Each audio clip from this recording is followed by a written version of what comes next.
two, three. And don't you stop the music, get into it. Won't you dance with me? Find a place and lose it. You can do it. Won't you dance with me? Good morning mga ka-energy! Kagigising ko lang po. Time check tayo. It's almost 10 a.m. ng Tuesday dito sa Abu Dhabi. So kahapon po Monday, nagpahinga po talaga ako. Hindi ako vlog para talaga ma-rest ang brain ko, ma-rest ang body, okay? So, technically, ako lang po ang naiwan dito sa bahay ngayon. Ayan. Wala po ang mga bata, nasa school sila. Pero magpe-prepare na po ako para sa meeting ko po ngayon. Wala po tayong center time ngayon. Pero meron tayong mga admin work, ganun. Yan, tahimik ang bahay, walang mga ano. Ang asawa ko ay nagpa-car wash at ako po ay kakain muna ng almusal. Almusal po natin is Quaker Oats at saka sandwich na may egg. Yan. So ito po yung mga water na natira nung camping. Yan. So, kumusta po kayong lahat? I hope you are all well. Samahan niyo po ako today kung ano yung lakad natin ngayon. Let's see kung ano magiging vlog natin for today, okay? Basta samahan niyo po ako and maglibot-libot ulit tayo dito sa Abu Dhabi. Ayan. So, basically, wala po talaga ang tao ngayon dito pagka usually yung asawa ko dito lang siya talaga nagpo-work sa bahay. Pero may nilakad lang po siya. Ngayon, nagpa-car wash lang. And then, yun. Ganyan lang yung part ng ano natin, ng life natin. Every morning, prepare lang ako. Tapos, pupunta na sa mga meetings or sa mga observations. Ganon. Yun na yung pinaka-flow ng life natin. So, ganyan, ito din. Ito yung kusina, ganyan. Hindi pa natin siya natatouch masyado ngayon kasi plano ko talaga sana general cleaning ang kusina. Pero sa ngayon, kain po muna ako. Let's eat po. Good morning again. So, ayan mga ka-energy. Alam ko yung marami sa inyo nasa work na ngayon. Wala kasi akong school time na observation kaya hindi ako maaga ngayon. So, dapat talaga meron akong 8 a.m. Aalis na kami ni Ate Rose. Pupunta na kami dun sa malayo, sa may Musafa banda. So, mga 30 to 40 minutes na ano yun, na biyahe. Kaya lang po, mga ka-energy, nagkasakit ulit yung bata. Hindi pa siya talaga totally well. So, mas maganda pag nag-assess ka ng bata, okay yung bata. Kumbaga, laging niro-rule out ang physical. So, that is also one thing that I need to impart, that every time you are treating a child or doing the therapy for the child, don't just jump into conclusion. Kailangan din check mo rin na i-rule out mo muna yung physical aspects. Kasi malay mo ba kung talaga masakit ang ulo ng bata, kung ikaw nga masakit ang ulo mo, mainit ang ulo mo, di ba? So may behavior ka rin talaga. So don't judge the child according dun sa kung ano lang yung nakikita mo ngayon na hindi mo chinek yung physical aspects. That is why as part of one of the parts of my assessment is to interview the parents. Yun yung first part. So, pag na-interview ko na yung parents, tinatanong ko lahat doon, especially about the physical aspects. Like, meron bang, bukod sa diagnosis ng developmental diagnosis, mga ganun, kung may autism ba, or walang autism, may ADHD pa, and so on and so forth. May psychological diagnosis ba siya, ganyan. Bukod doon, aside from that, ini-impart ko rin yung physical. Kasi meron akong kagaya niyan, meron akong client na may 7 surgeries na pinagdaanan before. So, I need to consider that na hindi ako maging mag-prompt masyado ng physical, more on gestural lang kasi parang fragile ang dating. Okay? So, ganun yun mga ka-energy. We really need to rule out the physical aspect ng bata. Hindi lang basta-basta jump ka lang. Hindi, kailangan ni therapy ngayon, ganyan-ganyan. No. You have to go with the system. And you have to trust the system. Okay? ABA works. Kasi ang ABA po, Applied Behavior Analysis, it's been a while in here in the world. Hindi lang siya masyadong napapansin or nakikilala. Pero I believe ang ABA ang pinaka-need ng mga bata ngayon. Especially after COVID, ang dami talagang need ng ABA. Sa language, sa behavioral, kung ano yun pa yung pwede nating i-train sa bata. Okay? So, kain po tayo ulit. Ayan po ulit ang aking pagkain. Ang simple lang to, yung Quaker Oats. Nilagay ko lang siya siguro mga 3 full na kutsara. Tapos mainit na tubig na konti. That's it. Hindi po ako naglalagay ng honey or sugar kasi sugar na rin to eh. Ang gusto ko lang sa Quaker Oats, ma-fiber siya. Kahit pa paano may fiber tayo. Tapos nilagyan ko lang ng powdered milk na Angkor. Then eto, tinanggal ko na yung isang tinapay kasi parang mabigat na masyado. So eto, yan. Ganyan na lang siya.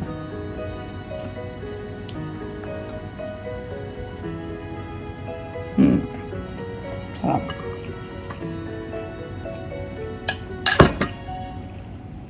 Yon mga ka-energy! Hello again! Natapos na po tayo mag-prepare at you can see naman po nandito na ako sa car ulit. Natapos ang holiday ni Ate Rose. Ayan! Nakapagpahinga siya at kahit kami, maganda ang rest namin. So, gaya na sinabi ko kanina, hindi po ako nakapag-vlog kahapon kasi talagang pinagpahinga ko po ang aking lupang katawang lupa. So, ayun, papunta po tayo ngayon sa Alsif Mall. Meron po tayong imimit doon para sa ating another transactions, mini transactions lang po yun. Then after that, meron po akong training with my administrative and marketing assistant. Yay! Ang arte. Wow, China oil. So, ayan, ititrain na natin siya para sa kung paano kulit naman nito, taga Sharjah nga. Sorry. Kasi yung mga talaga, ay, may tumatawag sa So, ayun nga, naputol tayo mga ka-energy kasi merong nagpasaway na, sorry naman na generalize ko na taga Sharjah. Usually kasi Dubai, Sharjah yan, yung mga drivers na yan, medyo hindi sila nakaka-adapt na mabilisan dito sa Abu Dhabi rules, no? Talagang makikita mo may pagkakaiba, no, ang kanilang driving style. So, medyo naman, adapt naman kayo minsan sa sa proper driving style ng Abu Dhabi. So, 'yun. On the way nga kami ngayon sa Alsif. Ayan, the same way po na tinatahak natin. Ayan, the same way po. Always Sheikh Zayed Road tayo, Salam Road. Kasi nga ito yung pinakamabilis at walang traffic. Magkaka-traffic lang kung merong aksidente, ganyan, or merong kailangan na i-close na daan at kailangan magre-route. Yun lang ang pinaka kaya blessed talaga tayo na wala tayong traffic dito sa Salam Road and generally sa Abu Dhabi. Meron namang traffic minsan pag doon ka talaga sa city proper, yung Electra, Hamdan, Airport Road, yan, mga traffic yan. Pero itong pinaka-highway na Sheikh Zayed, wala po itong traffic. Kaya nga, careful sa pagdadrive kasi mabilisan talaga. Pero dito sa Abu Dhabi, may part na 80 lang, hindi ka pwede talaga mag-81 kasi mapipicturean ka na. Makakamera ka na, yun, magpa-fine ka na. So, ayun, diretso na po tayo doon sa ka-meeting natin sa Alsif. Let's go! Ayan na mga ka-energy, andito na tayo sa Alsif Mall. Maliit lang po ito na mall. Pero maraming mga tsotsal na pumupunta dito. Maraming mga high-end locals na gustong-gusto dito kasi nga tahimik. Tahimik siya, tsaka ano lang, simple lang pero rock. Ang dami dito mga cafe na pwedeng mapagnitingan. Okay, so from here, from right, yung Jood Cafe nandyan. Papunta dito, paikot yan, yan. So ayan yung Alsif Mall, ayan. Yung pangalan niya, naka-Arabic dito banda, pero doon naka-English. Ayan. Dito kasi yung, pupuntahan po natin dito yung may photography studio. Doon kasi nag-work yung isa kong ka-deal sa mga mga ka-businessan. Okay? So let's go inside Alsif Mall. Energy, dito po tayo pupunta sa Al Camel Studio. Yan, nandyan yung kausap natin. Yan, maganda yung photography nila. Let's go. So mga ka-energy, tapos na po tayo. Nabigay na po natin yung dapat natin maibigay.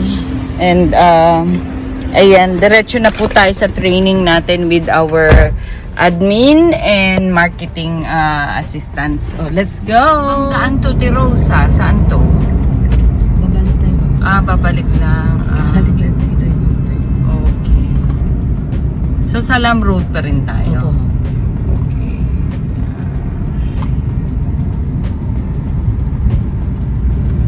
Balik tayo sa Salam Road, mga ka-energy. Tapos, pick upin na natin yung ating admin and marketing assistant para magkaroon na tayo ng parang ano niyan na rin, orientation / training.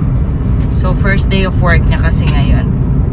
Let's go! So guys, mga ka-energy, pasensya na po, hindi na ako nakapag-update for today. Ang last ko yatang nasabi yung may ititrain ako o magmi-meet kami, ganyan. Time check tayo mga ka-energy, it's 5 minutes before 6 p.m. So nag-meeting po kami nung aking staff ng around 12:15, ganyan. Natapos kami ng mga 3. Tapos pumunta ako pala sa Burjil Hospital para sa aking left shoulder, para sa physiotherapy, and then grocery. Napakadami ko pinuntahan grocery. At yung isang kailangan ng anak kong bunso na yun sa project niya. Yun, so yun lang po ang naging errands natin ngayon. Yan, natapos po siya. Siguro 3 oras po kami nag-meeting. Dahil nga first day nung administrative kung marketing assistant natin. Kinailangan niya ng madaming information. So, kung ano yung mga templates na gagamitin, ganun lang po talaga yung simula talaga ng negosyo, no? Or simula ng kumpanya. Napakahirap talaga sa simula. Sa totoo lang, mga ka-energy,